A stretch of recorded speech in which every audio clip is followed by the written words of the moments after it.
Hello and welcome to my channel. आज के इस वीडियो में हम सीखेंगे preparation of haloalkanes. Haloalkane बनाने के लिए आप सबसे पहला मेथड जो यूज कर सकते हो वो है फ्रॉम द पेरेंट एल्केन्स। मतलब जहाँ जो एल्केन है जिससे आप उसको डिराइव कर रहे हो आप डायरेक्टली उससे हैलो एल्केन बना सकते हो। तो इसमें आपको पेरेंट एल्केन लेना है, कोई भी एल्केन आप लोगे उसको हैलोजन के साथ हमें हैलोजन मॉलिक्यूल के साथ रिएक्ट कराना है in the presence of light और हीट। तो ये हीट या लाइट किसी की भी प्रेजेंस में हो सकता है।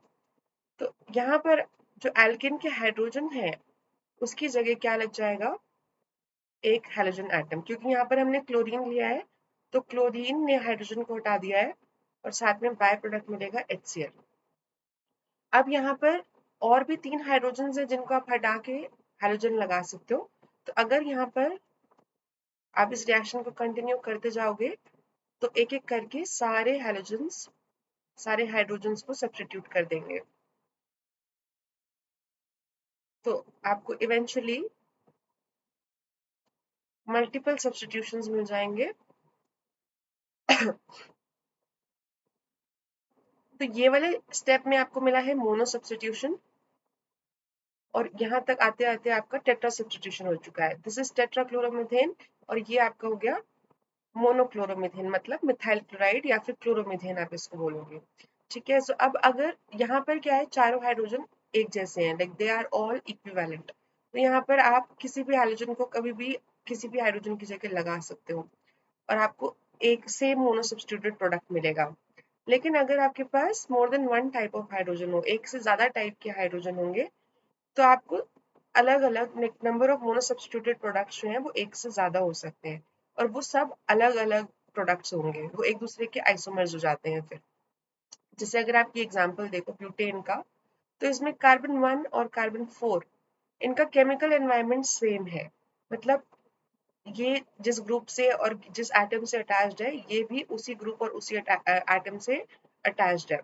तो 1 और 4 जो है सेम केमिकल एनवायरनमेंट में प्रेजेंट है। तो ये दोनों में से आप किसी भी एक हाइड्रोजन को हटा के मोनो सब्स्टिट्यूटेड प्रोडक्ट जब बनाओगे तो they will be same. वेराज carbon 2 और 3 जो है ये दोनों आपस में तो सेम है, 2 and 3 are same, but they are different from 1 and 4। इनका जो केमिकल एनवायरनमेंट है वो 1 और 4 के केमिकल एनवायरनमेंट से अलग है। तो इन दोनों में से जब किसी एक हाइड्रोजन को आप हटाओगे तो वो 1 4 के प्रोडक्ट से डिफरेंट होगा। तो इस केस में आपके पास दो टाइप के केमिकल एनवायरनमेंट्स वाले हाइड्रोजन है, तो इसलिए दो मोनो सब्स्टिट्यूटेड प्रोडक्ट्स मिलेंगे आपको। एक जिसमें आप आइदर 1 और 4 में सब्स्टिट्यूशन करा रहे हो और एक जिसमें आप आइदर 2 और 3 में सब्स्टिट्यूशन करा रहे हो।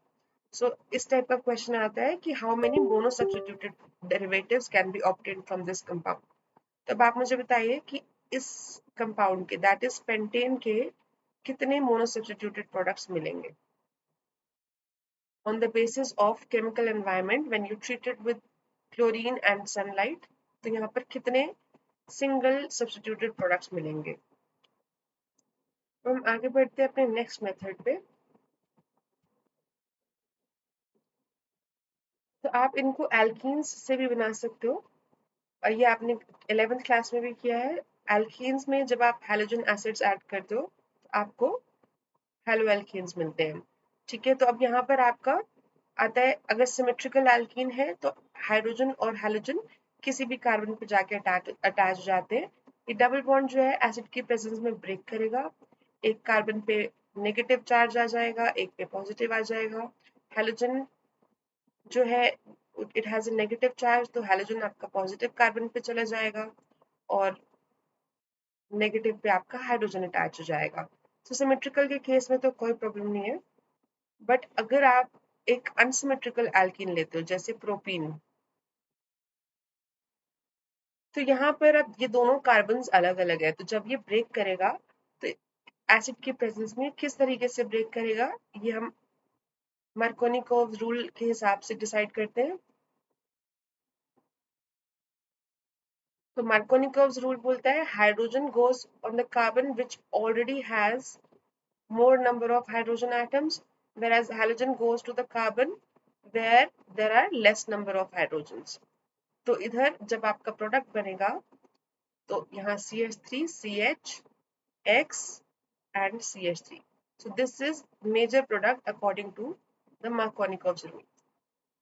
अगर इसको हम दूसरी डायरेक्शन में एडिशन कराते तो हमें कुछ ये प्रोडक्ट मिलता, तो ये प्रोडक्ट भी बनेगा बट इसकी जो परसेंटेज है this is very very less and this is the minor product. आपको मेजरली यही मिलेगा. तो मेजर प्रोडक्ट लिखना है या प्रोडक्ट इस रिएक्शन का लिखना है तो यही मिलेगा आपको. आप एल्केन्स यूज करके एक और तरीके से हैलो एल्केन्स बना सकते हो. अगर आप हैलोजन को ऐड करते हो in the presence of carbon tetrachloride, तो इस केस में क्या होता है, डबल बॉन्ड ब्रेक करता है और दोनों ही कार्बन पे हमारा हैलोजन एटम अटैच हो जाता है. तो this gives you a vicinal dihalide. Vicinal carbons are the adjacent carbons, जो एकदम नेबरिंग कार्बन्स होते हैं, आप उनको विसिनल कार्बन्स बोलते हो. तो विसिनल कार्बन्स पे एक एक हैलोजन एटम जब अटैच हो गया तो दो हैलोजन के लिए डाइहैलाइड, इस केस में आपको विसिनल डाइहैलाइड मिलते हैं.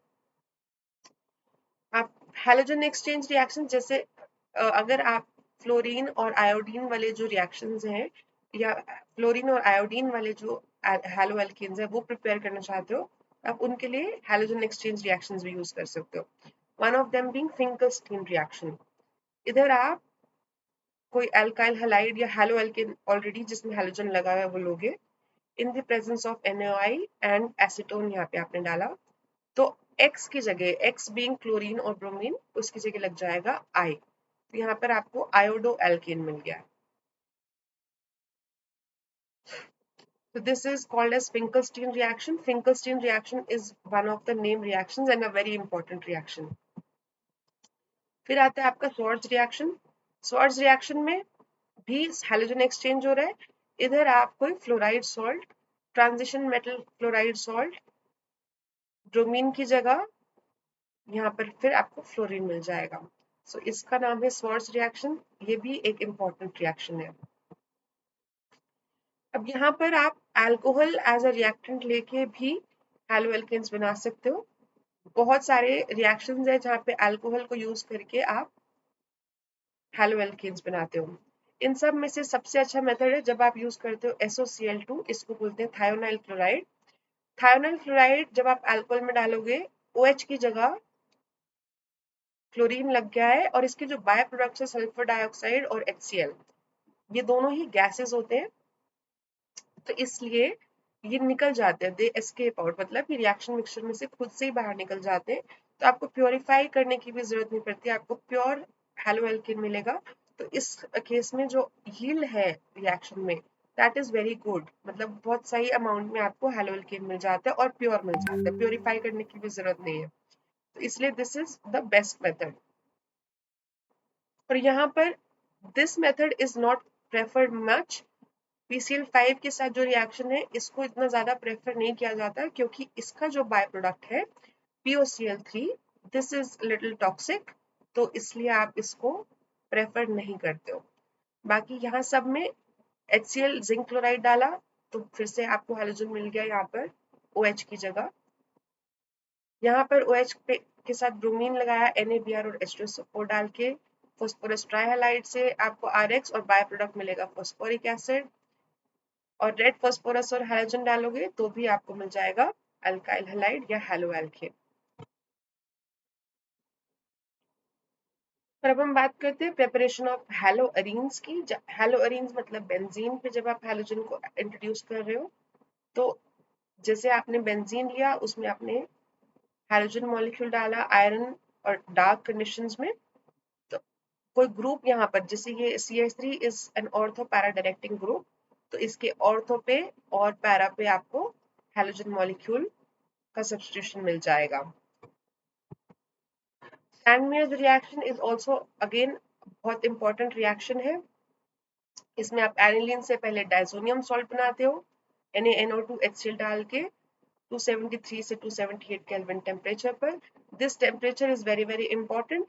और ये रिएक्शन आपको like diazonium salt is the main reactant here, पर आपको डाइजोनियम सॉल्ट इन सितु प्रिपेयर करना पड़ेगा. रिएक्शन के दौरान आपको उसको प्रिपेयर करना पड़ेगा. और एक बार डाइजोनियम सॉल्ट बन गया फिर आप उसमें कॉपर क्लोराइड या कॉपर ब्रोमाइड डाल के यहाँ पर हैलोजन से सब्स्टिट्यूशन करा सकते हो, क्लोरीन या ब्रोमीन डेरिवेटिव, और साथ में आपको nitrogen gas as a by product मिल जाएगी। आप डायजोनियम सॉल्ट में पोटेशियम आयोडाइड डाल के आयोडीन डेरिवेटिव भी बना सकते हो। सो आयोडोबेंजीन भी आप डायजोनियम सॉल्ट यूज करके बना सकते हो। तो ये थे methods of preparation of haloalkanes and हैलोअरीन्स।